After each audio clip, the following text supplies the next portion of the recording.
Vamos a iniciar esta clase. Vamos a revisar un poco lo que les envié como trabajo. ¿De qué se refiere? Si estamos hablando de ciudadanía, lo último que vimos, derechos y origen, evolución histórica desde las polis. Vamos a iniciar con esta perspectiva. Yo les pedí que usted consulte qué era el cilindro de Ciro.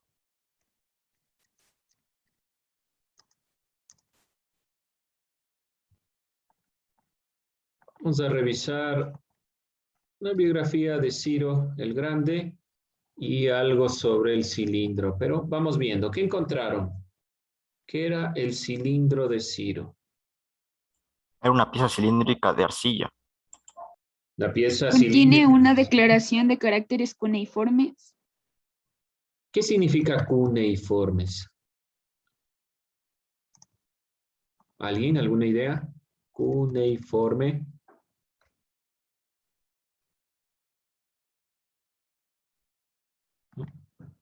A ver, partamos entonces. Era un cilindro de arcilla que contenía caracteres cuneiformes.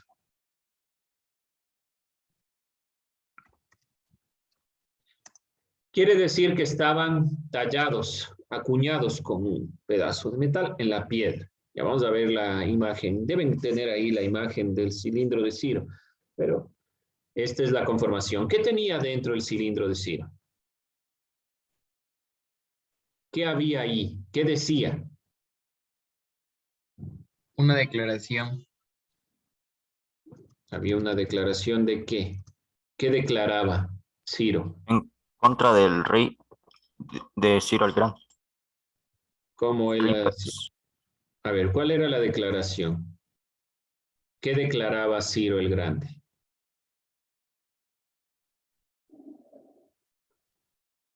Que las personas esclavizadas podían ser libres. Ya, esclavizadas eran libres. Las personas esclavizadas eran libres, ¿ya? ¿Algo más que pudieron encontrar? ¿Qué más decía el cilindro?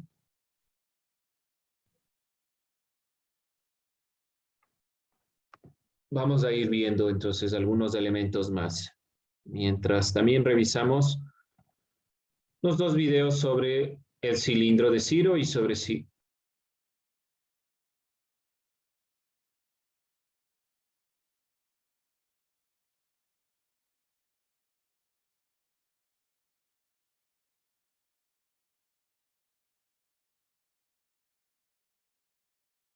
Dicen su micrófono está apagado. Mil disculpas, gracias. Entonces, como les decía, ahí pueden ver algunos elementos importantes de Ciro el Grande. Como pueden ustedes observar aquí, sobre todo uno de los elementos importantes a tomar en consideración, la liberación de los judíos, los elementos en contra de las injusticias tal vez que se iban generando.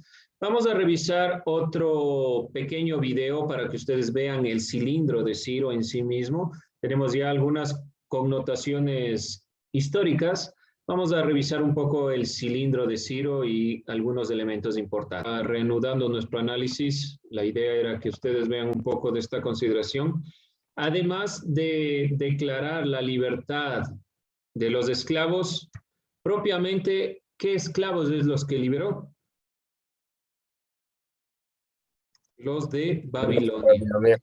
Los de Babilonia, muy bien. Cuando llega a Babilonia, conquista, logra generar este proceso, libera a los esclavos de Babilonia y también impulsa la libertad de culto. Este es un elemento importante.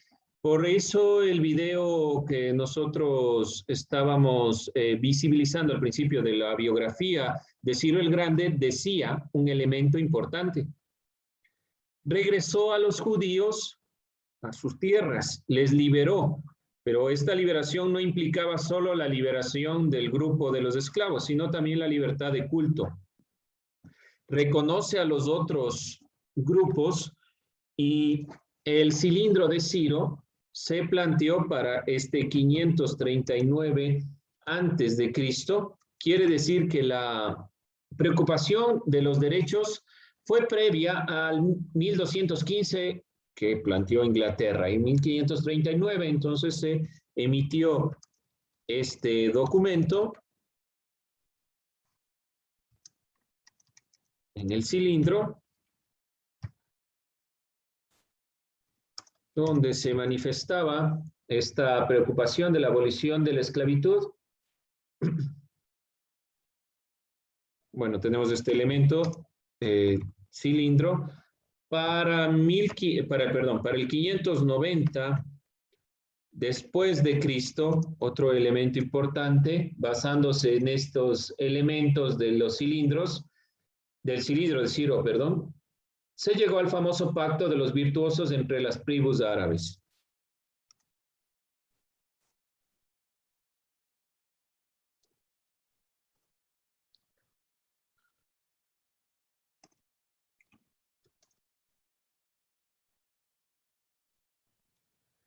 Para proteger a los oprimidos y ayudarlos frente a lo injusto, cualquiera que fuera su oposición y poder.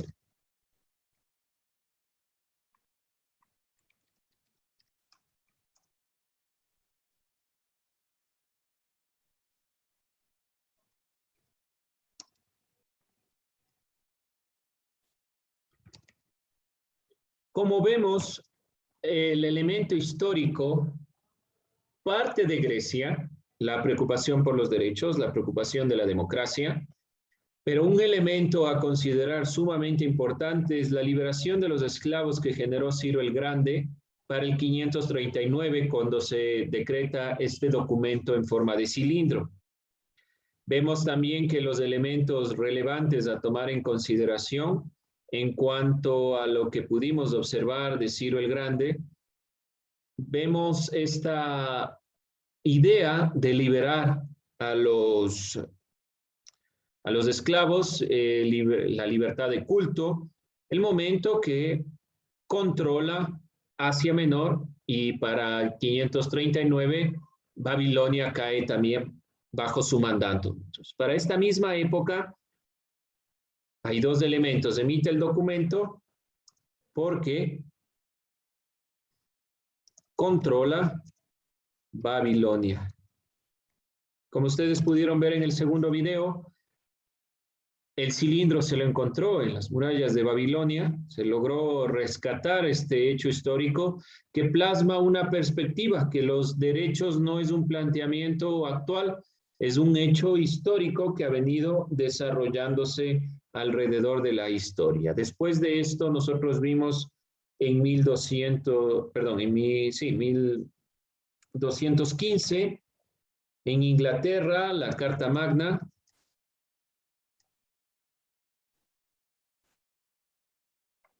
Vimos para 1628 a 1679 la consagración de la protección de los derechos y el habeas corpus.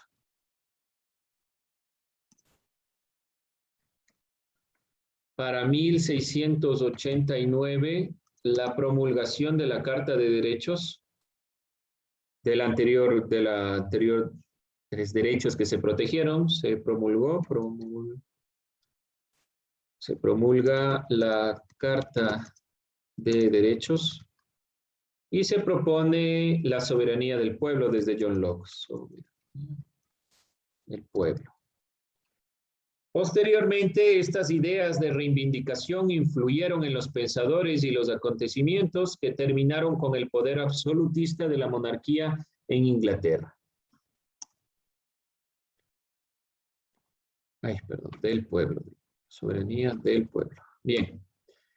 Y hay otro hecho histórico importante. En 1776 se construyó como otro avance de proclamación de derechos, otro avance en cuestión de derechos, la independencia de los Estados Unidos.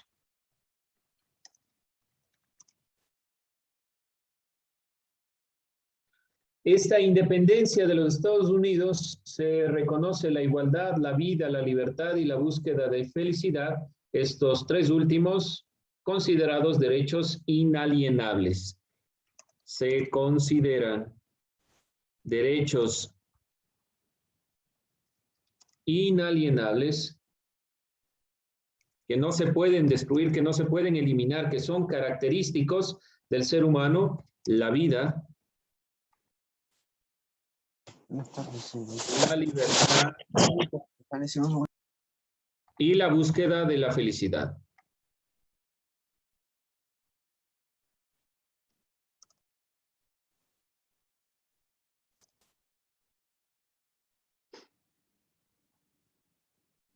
Estos son los hechos históricos propiamente de lo que llamamos el origen y la evolución de los derechos, cómo ha ido evolucionando desde la época de los griegos, donde solo un grupo tenía derechos,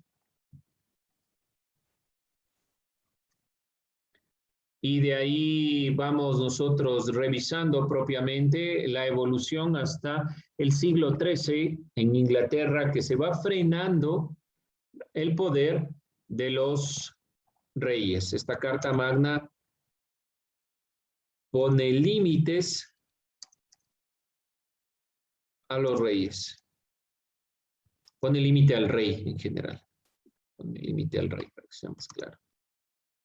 Esta limitación al rey va a impulsar en el pensamiento filosófico, en el pensamiento de la época, sobre todo, el ir plasmando derechos hasta la abolición completa de los reyes. Y más aún la separación en 1776 de los Estados Unidos, pasa a ser independiente, se separa de su colonia prácticamente, que era Inglaterra. ¿Alguna inquietud, alguna duda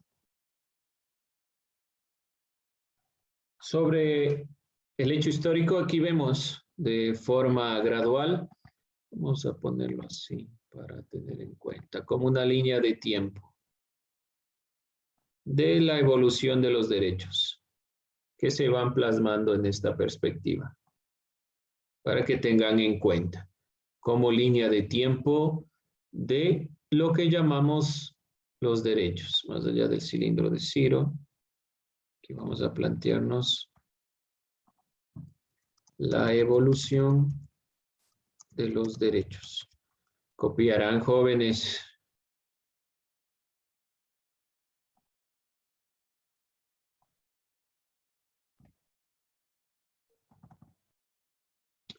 Bien, chicos, ¿alguna inquietud, alguna duda, alguna pregunta?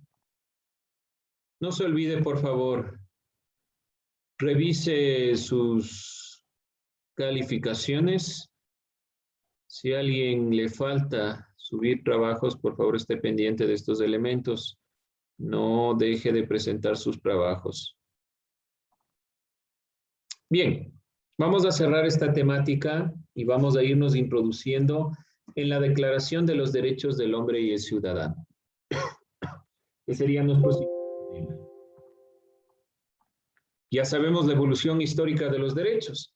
Vamos a ver un elemento fundamental si hablamos de derechos. Uno de los hechos históricos que realmente fue la base para la declaración posterior de los derechos humanos que se va a plasmar después de la Segunda Guerra Mundial será la Declaración de los Derechos del Hombre y el Ciudadano a raíz de la Revolución Francesa. Entonces vamos a ir revisando esto. Nuestro tema general, Declaración de los Derechos del Hombre y el Ciudadano.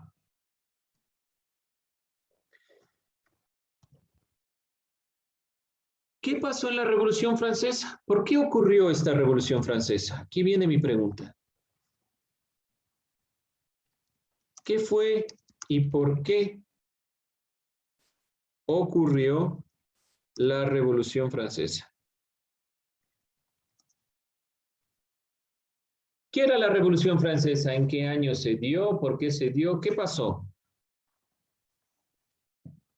En la siguiente clase estaremos viendo un video sobre la Revolución Francesa. Pero, ¿qué recuerdan?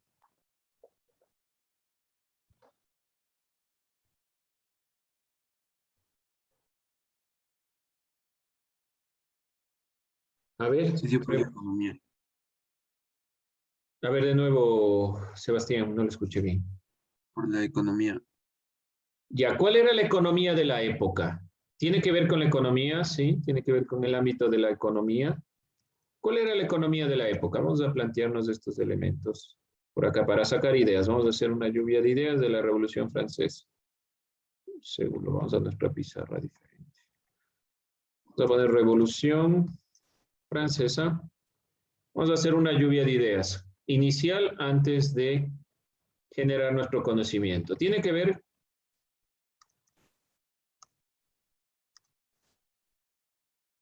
si tiene que ver con la economía, mi pregunta es, ¿cuál era el modelo económico de la época? ¿En qué se basaba la economía de la época? Voy a plantearles una palabra, feudalismo.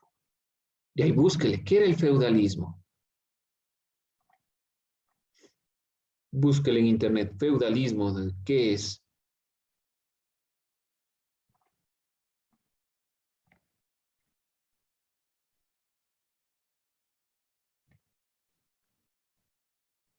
¿Qué será el feudalismo? Es la denominación del sistema político. Sí, pero completa la idea porque si no, no me dice mucho. O sea, me dice, es parte de un sistema político la denominación, pero no me dice en qué se basa. Complete la idea, léale completo para verle. Sistema político que se basa en qué, pero. Como en rey, en emperador. Sí, hay una cabeza que es el rey o emperador, pero hay una base económica En detrás. los- Dígalo. ¿En qué se basa? Léale un poquito más allá. Está caracterizado por la división de la sociedad en tres grandes estamentos: nobleza, clero y campesinado. Bueno, vamos primero, sí, muy bien, vamos primero con lo que dice ahí. Tiene tres estamentos. La nobleza, el clero y el pueblo, pongamos luego el campesinado, los campesinos. Ya, muy bien. Dentro de esta consideración es importante esto porque después se va a hablar de tres estados.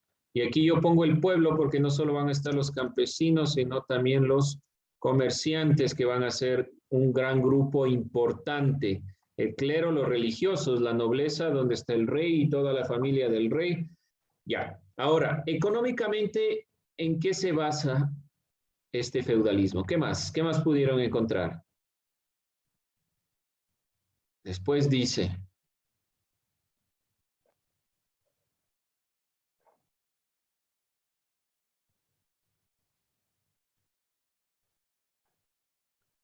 busquémoslo entonces de otra forma, que es un feudo, de donde viene la palabra feudalismo, que es un feudo. Búsquele feudo.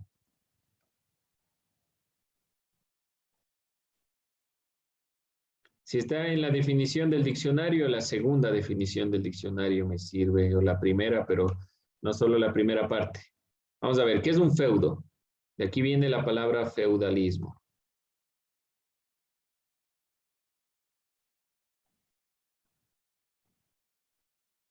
¿Alguien encontró feudo? Feudo. Feudo, la segunda definición dice tierra, bien o derecho que se concede por un trato. Ya. La economía de la época previa a la Revolución Francesa tiene que ver con la tierra. Los reyes lo que gobernaban eran las tierras. En la época medieval, las tierras o rentas que generaban esto un usufructo. Entonces los reyes conformaban espacios de control para las tierras adyacentes a este castillo. Entonces había castillos por todos los sitios que generaban el control de cada una de las tierras. Estas tierras debían pagar prácticamente tributo, o sea, una renta por el sitio y por la seguridad que le daba el castillo. Entonces, prácticamente el sistema feudal es aquel sistema económico que se basa en la tierra, en todo lo que proviene de la tierra. Y esta conformación fue para manos de un grupo privilegiado. Todo lo que se obtenía de la tierra iba para los reyes, para la nobleza y el clero, para estos dos primeros estamentos o estados que luego veremos. La Revolución Francesa fue ponerle un fin a la realidad económica que estaba basada solo en el criterio de los dos primeros estamentos o estados, la nobleza y el clero. La Revolución Francesa fue limitar la realidad en la cual un grupo se estaba muriendo de hambre y que era la mayor cantidad de población y donde, por ejemplo, los comerciantes no tenían la posibilidad de elegir a los gobernantes, de tomar decisiones propias, sino que debían esperar a que los reyes tomen una decisión. Los comerciantes son el grupo más fuerte que va a generar la Revolución Francesa, principalmente porque tienen poderío económico, han ido generando economía desligada del proceso de la tierra. Los comerciantes generaron a través del comercio en sí mismo impulso económico.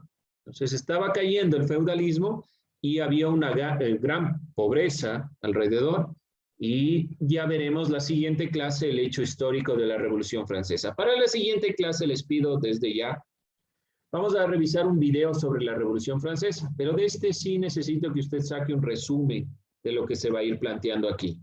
Así que estar pendiente de la siguiente clase, estar atento con su cuaderno e ir sacando ya el resumen que lo subirán a Educay como trabajo.